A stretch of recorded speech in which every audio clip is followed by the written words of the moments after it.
Why is it such a crime that I don't want children and I do not like children? Whenever I mention online anywhere that I don't like children, I don't want children, I want nothing to do with them, I don't want to be in the same room as a child, people act like I am threatening the entire human race. Like me not having a child endangers all of us as a species. And I've always been very honest that I do not like children. They make me uncomfortable. If they spit up, I gag. I don't find them cute. I just don't. Some people don't like horses. Some people don't like dogs. I own a horse and a dog. Am I then going to take that as some sort of personal attack? No. I just don't like babies. And I think it's responsible of me, knowing I do not like babies, to not want to have one. I don't understand every time I say I don't like them, I don't want to be around them, I have no maternal instinct. Like all of my friends know when they start having babies, am I going to like their baby? Probably not. I'm not going to dislike their baby, but I'm not going to want to go out of my way to be with their baby, and that is okay because it's their baby, not my baby. Watching a woman equate human offspring to a horse or a dog reveals a total psychological detachment from basic humanity. When someone boasts about having zero maternal instinct and actively avoids being in the same room as a baby, you're looking at complete hyper-individualism in real time. Sacrificing legacy, family continuity, and long-term purpose just to protect personal comfort and a pristine lifestyle is the ultimate priority shift. Recognizing when a woman views the next generation as a burden rather than a blessing makes it incredibly easy to filter for who's actually built for a real family. Children are so innocent and vulnerable, and for a person to not find that remotely endearing, that is unfortunate. Roy Healy signed a bill today to strengthen later-term abortion protections in Massachusetts. And until this morning, abortions after 24 weeks of pregnancy were allowed only if they met specific situations. That included cases involving a deadly fetal diagnosis or to protect the life of the mother. Well, now with this new law, an abortion may be performed by a physician at any time based upon the professional judgment of that physician. Doctors will still have the final say. We're going to continue to make sure that women and families have access to the health care that they need right here in Massachusetts. Massachusetts is now the 10th state to allow abortion at any state of pregnancy. the state of Massachusetts now allows abortions until birth based on the professional judgment of the physician. This means at any time before the baby is born, up until the 9th month of pregnancy, the baby can be aborted if the physician says so. This law was signed by Governor Maura Healey on August 10, 2026, removing all restrictions on abortion. The moral implications of terminating unborn children up until the 9th month and making it legal shows how much society cares less about children and more about adults. There was a time when society promoted we should put children first and risk our lives to preserve the next generation. Where did that all go? Lives to preserve the next generation. Where did that all go? It's an evil world we live in.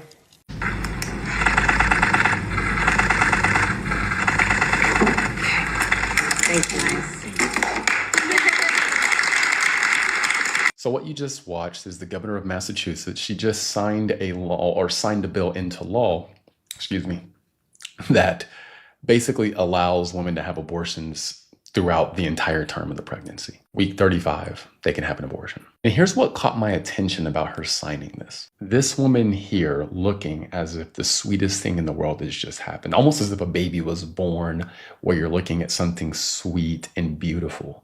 It's almost like she's romanticized the idea of women aborting babies. And here's what makes her looking like that even more crazy. Once a fetus hits a certain age, this is actively how, in many cases, they have to get the fetus out of the woman.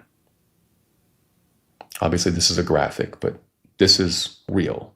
So from the research I've done, it seems like fetuses don't have the capacity to consciously experience pain. And that's when you feel something that hurts, right? They don't have that ability until starting around 24 to 25 weeks of development. So, I mean, if you think about it, that is gruesome. Now, in reality, in most cases, they actually euthanize the fetus before they rip it into pieces and get it out of the woman's body.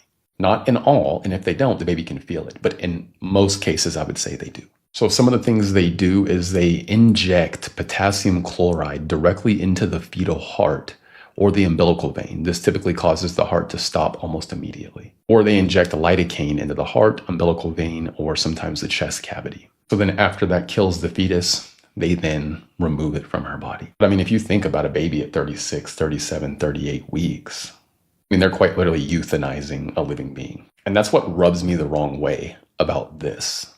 So here's the previous law before the governor signed this new one. Abortions after 24 weeks were allowed only under specific statutory exceptions, such as when necessary to preserve the patient's life, to preserve the patient's physical or mental health, in cases of lethal fetal anomaly/diagnosis, or for a grave fetal diagnosis indicating the fetus was incompatible with sustained life outside of the uterus without extraordinary medical interventions. So she basically took off all the restrictions after 24 weeks. And this woman is over here giddied up like the sweetest thing in the world just happened.